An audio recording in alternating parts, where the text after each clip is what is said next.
Mr. President, Palestine remains a festering wound.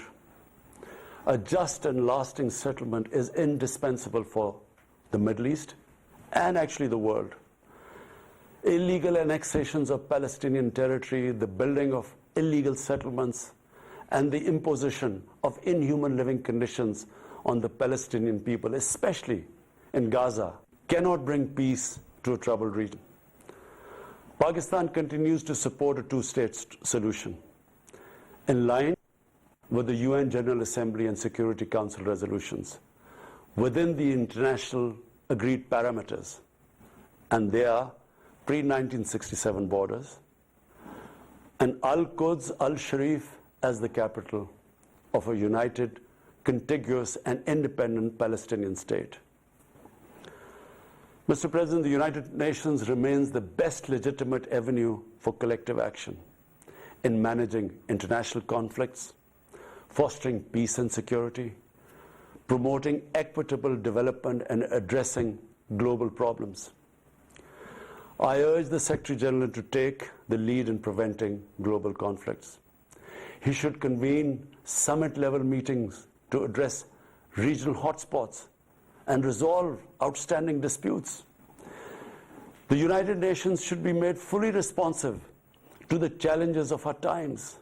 A comprehensive reform of the United Nations, including the Security Council, is essential to promote greater democracy, accountability, transparency, and efficiency.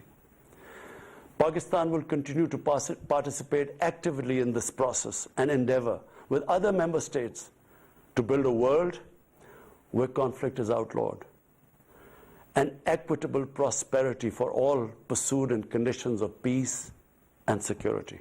Involved in state terrorism and serious crimes against humanity being perpetrated,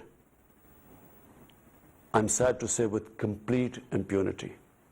The objective of this brutal campaign is to impose what the RSS-BJP regime has itself called the final solution for Jammu and Kashmir. To this end, the military siege is being followed by moves to change the demographic structure of the occupied territory.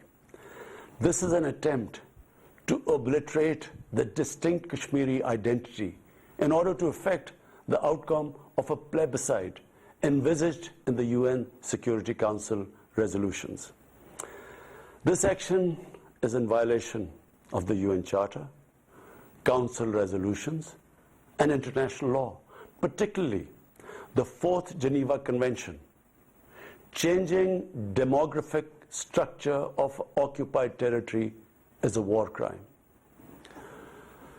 Mr. President, the brave Kashmiri people will never submit to Indian occupation and oppression. Their struggle is indigenous. They are fighting for a just cause, and generation after generation have laid down their lives to rid themselves of Indian occupation. The government and people of Pakistan are committed to standing by and supporting their Kashmiri brothers and sisters in the legitimate struggle for self-determination. Mr. President, in order to divert attention from its illegal actions and atrocities in Indian-occupied Jammu and Kashmir, India is playing a dangerous game of upping the military ante against Pakistan in a nuclearized environment. Despite constant Indian provocations and ceasefire violations along the line of control and the working boundary, targeting innocent civilians, Pakistan has exercised maximum restraint. We have consistently sensitized the world community about a false flag operation and another ill-conceived misadventure by India. My parents, Mr. President, were born in the colonial India, and I was the first generation that grew up in an independent Pakistan. I want to make it clear that any attempt by the fascist, totalitarian, RSS-led Indian government to aggress against Pakistan will be met by a nation that will fight for its freedom to the end. Mr. President, there will be no durable peace and stability in South Asia until the Jammu and Kashmir dispute is resolved on the basis of international legitimacy. Kashmir has been rightly described as a nuclear flashpoint. The Security Council must prevent a disaster conflict and secure the implementation of its own resolutions, as it did in the case of East Timor. The Council has considered the situation in Jammu and Kashmir 3 times in the past year. It must take appropriate enforcement actions. It must also take steps to protect the Kashmiris from an impending genocide by India. Pakistan has always called for a peaceful solution. To this end, India must rescind. To reach this end, India must rescind the measures it has instituted since 5th August 2019, end its military siege and other gross human rights violation, and agree to resolve the Jammu and Kashmir dispute in accordance with the relevant UN Security Council resolutions, and of course, the wishes of the people of Kashmir. Mr. President, Pakistan's desire for peace in our region is also manifest in our efforts to promote a political solution in Afghanistan. I have consistently maintained over the past 2 decades that there is no military solution to the conflict in Afghanistan.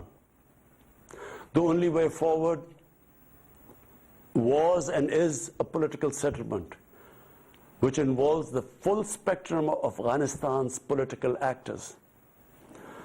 Pakistan fully facilitated the process that culminated in the US-Taliban peace agreement on 29 February 2020. Pakistan is deeply gratified that it has fulfilled its part of the responsibility. The Afghan leaders must now seize this historic opportunity to achieve reconciliation and restore peace in the war-torn country. Through that commenced on 12th of September, they must work out an inclusive, broad-based and comprehensive political settlement. The process must be Afghan-led and Afghan-owned, and without any interference or outside influence. Early return of Afghan refugees must be part of this political solution. After almost 2 decades of war, it is imperative not to allow spoilers within and outside Afghanistan to subvert the peace process. Peace and stability in Afghanistan will open new opportunities for development and regional connectivity.